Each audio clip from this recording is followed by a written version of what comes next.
Welcome back সবাইকে। আজ আমি নো গেট নো লাভের এপিসোড 8 এক্সপ্লেন করব। তো চলো শুরু করা যাক। তো এপিসোডের শুরুতে হাজুন জায়ুনকে প্রশ্ন করে সে হঠাৎ কেন স্কুল ছেড়ে চলে গিয়েছিল। এতে জায়ুনের মনে পড়ে জায়ুনের বাবা তাকে খুঁজতে হেয়ংদের বাড়ি এলে জায়ুন অনেক ভয় পেয়ে যায়। তার বাবা চলে গেলে হেয়ং এর প্যারেন্টসরা তাকে শান্ত করে আর বলে যে তারা তাকে কিছু বছরের জন্য অন্য জায়গায় পাঠিয়ে দেবে আর তারপর জায়ুন আবারও তাদের এখানে চলে আসবে। এখন জায়ুন আপসেট হয়ে হাঁটতে থাকে রাস্তায় কাউকে দেখে ভীষণ ভয় পেয়ে লুকিয়ে পড়ে। অন্যদিকে হেয়ং জিউকের ঘরে যেতে গেলে তার কাছে জায়ুনের কল আসে।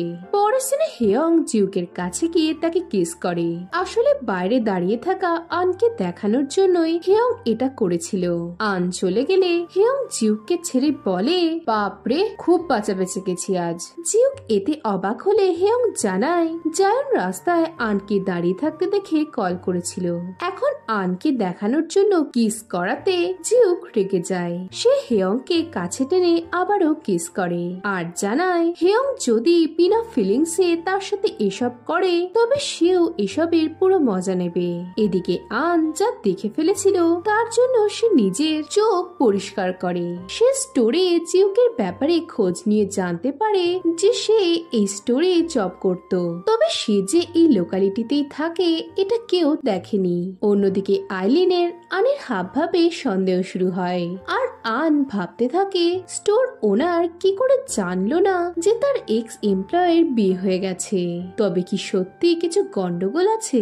এদিকে হেয়ং ও জিউক দুজনেই তাদের কিসের ব্যাপারে ভেবে স্ট্রেসে পড়ে যায়। পরদিন জিউকের ওয়াশরুমে যাওয়ার দরকার পড়লে সে বাইরে যেতে চায়, কিন্তু জায়ুন ও চা তাকে এমন ভাবে কথার জালে আটকে রাখে যে তাকে বাধ্য হয়ে বাড়ির ওয়াশরুমে যেতে হয়।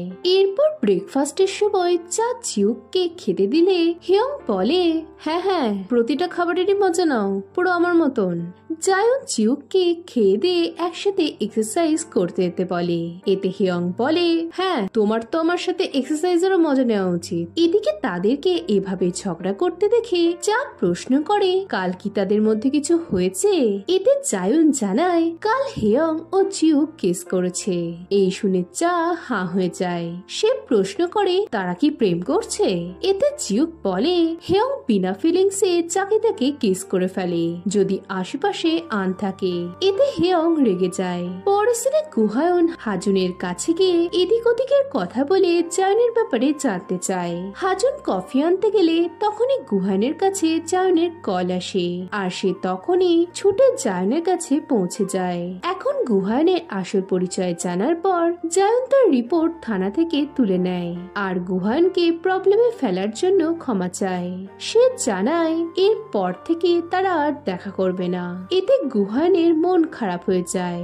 এই সময় জায়ুন তার বাবাকে রাস্তায় দেখে ভীষণ ভয় পেয়ে গুহায়নের হাত ধরে ছুটে পালায়। পরের সিনে হেয়ং রেগে মেগে জিউকের ঘরে গিয়ে দেখে তার ঘরে দুটো কম্বল বালিশ ছাড়া আর কিছুই নেই। এই দেখে তার চিন্তা শুরু হয় যে জিউক ঠান্ডায় কষ্ট পাচ্ছে না তো। এদিকে জিউক তখন হেয়ং এর মার সাথে দেখা করতে গেলে সে ভীষণই খুশি হয়। জিউক তাকে হেয়ং এর স্বভাব নিয়ে অভিযোগ করতে থাকে। জিউক বলে জানো মা তোর মেয়ে আমায় কি বলেছে। এই সময় মা হেয়ং এর নাম বললে জিউক অবাক হয়। সে খুশি হয়ে বলে মা তোমার এটা মনে আছে। এই বলে সে হেয়ংকে এটা দেখানোর জন্য ভিডিও কল করতে চায়, কিন্তু সে থেমে গিয়ে হেয়ং এর মাকে বলে তোমার মেয়ে কি আমার সত্যিটা জানার পর ক্ষমা করবে। অন্যদিকে জায়ুন বসে ভয়ে কাঁপতে থাকলে গুহায়ন তার পাশে বসে একটা গান গুনগুন করতে থাকে। এই শুনে জায়ুন বলে জানো তো এই গানটা না আমার ভীষণই ভালো লাগে। এই শুনে গুহায়ন তার জন্য গানটা গায় আর জায়ুন বুঝতে পারে যে গুহায়ন ভালো মানুষ। এখন জায়ুন তাকে সবকিছুর জন্য ধন্যবাদ জানায় আর হাজুনকে এই ব্যাপারটা জানাতে বারণ করে। এতে গুহায়ন তাকে কথা দেয় পরদিন জিউক হেয়ং এর রাগ ভাঙানোর নানা চেষ্টা করতে থাকে। সে হেয়ং এর জন্য জারের ঢাকনা খুলে দিতে চায়, কিন্তু বিফল হয়। রিমোট কাজ না করলে জিউক ভাবে এবার হয়তো হেয়ং তাকে হেল্প করার জন্য ডাকবে, কিন্তু হেয়ং ডাকে না। এমনকি বাথরুমের লাইটটাও হেয়ং নিজেই বদলে নেয়। এই দেখে জিউক আপসেট হয়ে যায়। পরে সিনে ফোকিউ বলে যার সারনেম বোক সেও কোনো কাজের না, ও ভাবে ওকে সবকিছু গুছিয়ে দেবে কেউ, আর যে জানে না তার সারনেম বোক সে কেবল একটা গাড়ি নিয়ে খুশি। দুটোই পুরো একদম কোনো কাজের না। এতে মিস্টার জাং বলে সে কি তবে তার অন্য কোনো ছেলের খোঁজ করবে। এতে ফোকিউ না বললে মিস্টার জাং জিউককে আবারও বোঝাবে বলে। ফোকিউ হেয়ং এর কথা ভেবে বলে ও অনেক বোল্ড আর অ্যাম্বিশিয়াস। এই শুনে জাং বলে এবার কি তিনি তাদের ছেলেদের বাদ দিয়ে তার বৌমাকে সাকসেসর বানাতে চাইছেন। এতে ফোকিউ জানায় যে এর কারণে যদি কেউ শুধরে যায় তাহলে ভালো। এরপর মিস্টার জাং বাইরে এলে তার সিওনার সাথে দেখা হয়। সিওনা তাকে এমন কিছু বলে যেটা শুনে মিস্টার জাং চিন্তায় পড়ে যায়। পরদিন হেয়ংকে চিন্তায় দেখে জিউক তাকে তার প্রবলেমটা জানাতে বলে। এতে হেয়ং তাদের প্রজেক্টের মার্কেটিং এর ব্যাপারে বলতে শুরু করলে জিউক তাকে অল দ্য বেস্ট বলে। এতে হেয়ং রেগে গিয়ে প্রশ্ন করে সে কি ভেবে এই কোম্পানি জয়েন করেছে। জিউক বলে সে স্যালারি দেখেই জয়েন করেছে, যাতে সে সেই টাকা অনাথালয়ের কাজে লাগাতে পারে। এদিকে অনাথালয়ের নাম শুনে হেয়ং এর মাথায় একটা আইডিয়া আসে। পরের সিনে সে তাদের প্রজেক্টের ব্যাপারে মিটিং করতে থাকে, কিন্তু গুহানের মন তখন জায়নের খেয়ালে ডুবেছিল। তাদের আর দেখা হবে না ভেবে গুহান আচমকা বলে ওঠে এটা ঠিক নয়। এদিকে হেয়ং ভাবে এটা হয়তো গুহান তাকেই বলল। গুহানের হুঁশ ফিরলে সে প্রজেক্টটা বোরিং বলে চলে গেলে হেয়ং তাকে বলে তার মাথায় একটা আইডিয়া আছে যেটা সে এতক্ষণ বলেনি। তারা যদি অনাথালয়ের বাচ্চাদের তাদের এআই এর দ্বারা পড়াশোনাতে হেল্প করে তবে সেটা মার্কেটিং এ ভালো ইম্প্যাক্ট ফেলবে। এই শুনে গুহানের আইডিয়াটা ভীষণ পছন্দ হয়। এদিকে হেয়ং এর এই স্মার্টনেসে আনইমপ্রেস হয়ে পড়লে মিস কং বলে তোমায় দেখলে তো লোকে ভাববে তুমি হয়তো হেয়ং এর প্রেমে পাগল। অন্যদিকে জিউক তার কলিগদের কাছে সাজেশন চায় সে তার ওয়াইফকে মানাবে কি করে। এতে তারা বলে যে জিউক যেটা ভুল করেছে সেটা যেন হেয়ং এর সাথে আর না করে। এই শুনে জিউক চাপে পড়ে যায়। রাতে সে হেয়ং কে অ্যাপোলজি লেটার দিলে হেয়ং তা খুলে দেখে জিউক প্রমিস করেছে যে সে তাকে আর কখনোই কিস করবে না। এই দেখে সে কাগজটা দুমড়ে ফেলে দেয় আর জিউককে নিয়ে ম্যাট্রেস কিনতে যায়। এতে জিউক অবাক হয়ে প্রশ্ন করে তারা কি এবার থেকে একই বেডে ঘুমাবে। হেয়ং এতে ঘাবড়ে বলে তুমি পাগল হলে নাকি, আমি তোমার ঘুমানোর জন্য বেড কিনতে এসেছি। এই বলে তারা বিছানা পছন্দ করতে শুরু করে। জিউক সস্তার কোনো বেড কিনতে বললে হেয়ং বলে তোমার নরম বিছানায় শোয়া উচিত কেন জানো। সারাদিন তুমি যত কঠিন পরিস্থিতির সামনা করো না কেন বাড়ি এসে যখন নিজের বিছানায় শুবে তখন যেন আরামে থাকতে পারো। এই শুনে জিউক বলে তুমি যতই ঘুরিয়ে ফিরে কথা বলো না কেন আমি সব বুঝতে পারছি, আমি তোমায় লাইক করি। এরপর তারা খেতে যায়। জিউককে কোল্ড ড্রিঙ্কস খেতে দেখে হেয়ং হাঁ করে তার দিকে তাকিয়ে থাকে, কিন্তু জলদি তার হুঁশ ফিরে এলে সে ঘাবড়ে যায়। এরপর বাড়ি ফিরে সে জিউককে বলে তুমি কি আমার অপেক্ষা করবে। এই শুনে জিউক খুশি হয়। হেয়ং বলে সেদিন আমি তোমায় এটাই বলতে গিয়েছিলাম, কিন্তু আন এসে সব নষ্ট করে দেয়। এতে জিউক বলে সে অপেক্ষা করবে। পরদিন আন অনেকক্ষণ ধরে রেডি হয়। তাকে দেখে আইলিন প্রশ্ন করে সে কি আজ হেয়ং এর সাথে কাজের জন্য বাইরে যাচ্ছে।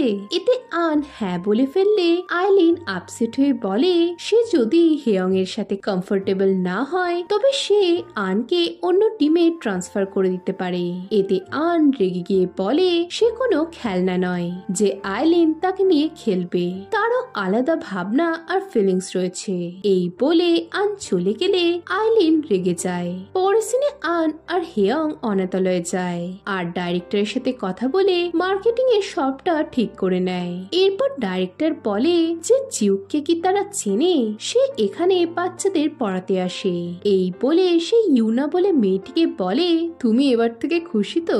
এই শুনে ইউনা লজ্জা পেয়ে চলে গেলে পুরো ব্যাপারটায় আন অবাক হয়ে যায়। সে ডাইরেক্টরের কাছ থেকে জানতে পারে ইউনা জিউককে লাইক করে আর সে চায় তাদের বিয়ে হয়ে যাক। এদিকে এসব শুনে আন হেয়ংকে প্রশ্ন করতে শুরু করে যে সে কি জিউককে সত্যি করে বিয়ে করেনি। এতে হেয়ং চুপ থাকলে আন বলে, আমায় ক্ষমা করো, আমার জন্য তোমায় নকল বিয়ে করতে হলো। হেয়ং, তুমি প্লিজ আমায় কিছুটা সময় দাও। আমি কথা দিচ্ছি আমি তোমার দায়িত্ব নেব, আমরা আবারও একসাথেই থাকবো। এদিকে এই শুনে হেয়ং গাড়ি থেকে ছাতা বের করে আনকে মারতে দৌড়ায়।